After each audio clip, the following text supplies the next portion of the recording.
the quaint, not creepy at all, small town of Crystal Lake, where the whole population meets in this small deli, summer camp counselors are unknowingly preparing to die without putting up a fight. Which is why Friday the 13th proved camp counselors are stupid. The Prophet of Doom, He's a real prophet of doom, ain't he? Crazy Ralph, decides that those who go to Camp Crystal Lake We'll never come back again. and then rides off on his bike in X Games mode. We're introduced to Annie, who quickly shows us why she's not a main character. He tell you anything? Who?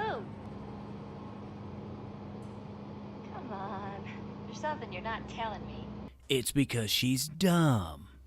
Also on their way to camp are the Dukes of Hazzard, Bo and Luke Duke, along with Daisy Duke, driving Uncle Jesse's truck. Yeehaw! After barely doing any of their assigned chores, Bill asks Alice, You think you're gonna last all summer? I don't know if I'm gonna last all week. "Not with this serious lack of awareness, you won't." I forgot to mention this movie stars Kevin's Bacon. What the heck is that? And the worst pretending to know what you're doing but don't dive in cinematic history. Nice belly flop. Back at camp, the Wish version of Terminator 2's T-1000 comes looking for John Connor, Crazy Ralph. But he's met by literally the dumbest people ever. I'm as dumb as they come. Hey, another word out of you, understand? Crazy Ralph, who did want to be terminated, was hiding in the camp pantry literally all day and comes out looking like Fire Marshal Bill. What happened in the pantry stays in the pantry. While Ned is investigating someone lurking in a cabin, meteorologist Kevin Bacon is giving a weather forecast. Ooh, winds come up. Shifted a good 180 degrees. It's gonna storm. Can tear down that valley like a son of a gun. To stay warm from the brutal weather rolling in, Kevin and his girlfriend Marcy get undressed to keep each other from getting hypothermia. This is one of those storms that make everyone take their clothes off. Marcy decides she needs to pee 100 yards from their dry, safe cabin, so she leaves out in the pouring rain with no pants. Who hasn't done that? In the meantime, Kevin Bacon lights a cigarette, which kills him. Don't smoke, kids. While peeing, Marcia hears a noise and thinks Kevin Bacon would walk 100 yards in the pouring rain to see how she's doing. He wouldn't, so she's dead. Meanwhile, Strip Monopoly is interrupted by a modest gust of wind that doesn't want to see Alice take her shirt off because she's the final girl. Brenda decides that after raining literally for hours, she needs to go close the windows in her cabin in her underwear, even though the clothes she just took off are right there. I guess after losing in Strip Monopoly, you're not allowed to put those clothes back on ever again. Steve is sitting in a diner at nighttime, even though he said he'd be back a little after lunch. I'll be back sometime after lunch. He finally decides he needs to get back to camp. Wait, all he had was coffee and he's been gone this long? Steve rejects the advances of this old lady. Well, what do I owe you? Just a night on the town.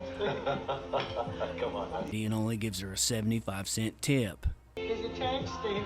Oh, you keep it sandy. Thank you. Sure. Steve doesn't date old ladies or tip well, so he dies.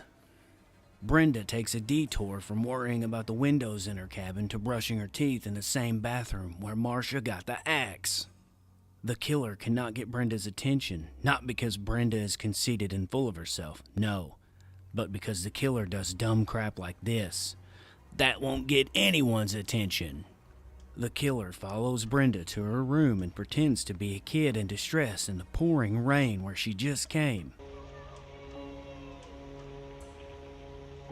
Brenda, who is as dumb as they come, falls for this and goes back outside in the pouring rain. Brenda got what she had coming to her because Brenda's stupid. The lights come on and Brenda is killed off screen. That's a shame. Bill and Alice try to figure out what's going on even though their friends are all disappearing one by one, with Alice even hearing screams. I thought I heard a scream. They find an axe with blood on it. The phones are down, their truck is dead, and still no sign of any of their friends. They think, Don't worry. Probably some stupid explanation for all this. Like what? there's not, and you're both too dumb to live. Alice thinks that with all this unexplainable creepy crap going on around them, now would be a good time to get some sleep. Great idea, dummy. Alice wakes up but must still be dreaming because she lights the stove and puts on this teapot without even filling it with water. Time to wake up, Alice. There's a killer on the loose. Alice figures there must be something wrong with this teapot and goes to find out what's really going on. While screaming Bill's name, Bill shows up dead. Alice screams and then spends 10 minutes barricading this one door. After barricading the door for what seemed like an eternity, she sees headlights out the window and spends another 10 minutes removing that barricade to run out and see who it is.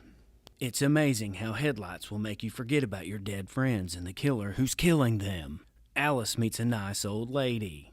Never, ever trust anyone who says these words. Well, I'm Mrs. Voorhees, an old friend of the Christies. That person will kill you. Mrs. Voorhees gives clues that she's the killer, and stupid Alice doesn't see it until it's too late. Clue number 1. No, they're all dead. They're all dead. All right, I'll go look. No, please don't leave me. They'll kill you too. I'm not afraid. Clue number 2. Lord. So young. So pretty. Alice realizes this old lady could be a hockey mask killer, so she fire pokes Mrs. Voorhees before running out the door. Steve shows back up. Turns out he's been hanging around outside this whole time. Alice runs off while Mrs. Voorhees takes a second to remind us all about mental health. Kill her, Mommy. Kill her. Alice finds a gun and does what we all would do. Throws it at the killer. After Alice has some sense slapped back into her, she grabs the gun and hits Mrs. Voorhees in her no-nos and escapes, only to lock herself in the cabin with her dead friends. Mrs. Voorhees finds her locked in a pantry and gives her the old, "Here's Johnny!" The two have a machete frying pan fight, and after a frying pan to the face, Alice again escapes this old lady's clutches, leaving the machete on the floor for Mrs. Voorhees to make killing her easier. Alice casually walks to sit next to a canoe, like all her friends haven't been killed tonight, to sit and think about things. The absolutely not dead Mrs. Voorhees again attacks Alice with a machete she should have grabbed. After a very long, tense fight with a senior citizen, Alice grabs the machete and in one brutal, slow-motion swing, Mrs. Voorhees loses her head. Alice, who isn't going to be a suspect in the hideous murder of all of her friends and some random senior citizen, gets in a canoe and goes out into the lake. Alice wakes up to hear police officers casually calling for her, as if there isn't an entire camp full of dead counselors when suddenly that guy from the Goonies jumps out of the water and grabs her. Alice wakes up again in the hospital with an officer telling her that the guy from the Goonies was just an actor named John Matusak. He isn't real. Then he's still there. Alice stares off camera, idiotically thinking Aquaman lives in Crystal Lake.